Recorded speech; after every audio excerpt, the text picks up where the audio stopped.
Hello అండి, నేను మీ పద్మ బాగినండి.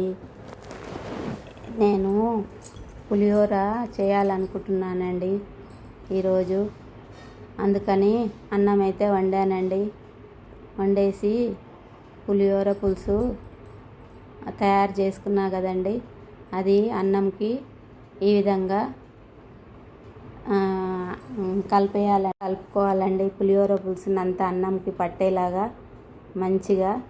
ఎందుకంటే అక్కడెక్కడ తెల్లగా అన్నం కలవదు కదండి, మనం మంచిగా కలపాలండి. అది కలిపేసి క్యాన్లో ఈ విధంగా పెట్టానండి. పెట్టేసి గుడికైతే వెళ్దామని అనుకుంటున్నానండి.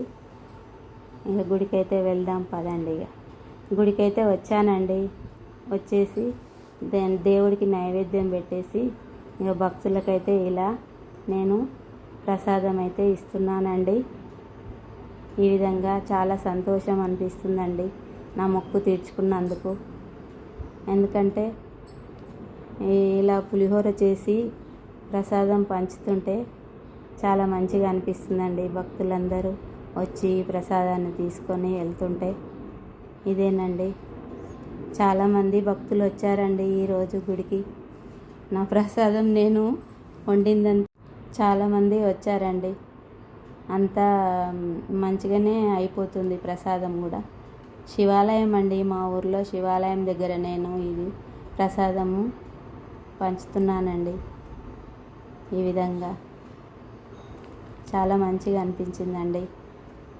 ఇంకా ప్రసాదం అయితే పంచి మా ఇంటికైతే వచ్చేసానండి నేను. ఇదేనండి నా ప్రసాదం అయితే పంచి వచ్చేసానండి. మీరు కనుక నా వీడియో ఫస్ట్ టైం చూసినట్టయితే తప్పకుండా లైక్ చేయండి, సబ్స్క్రైబ్ చేసుకోండి. ఈ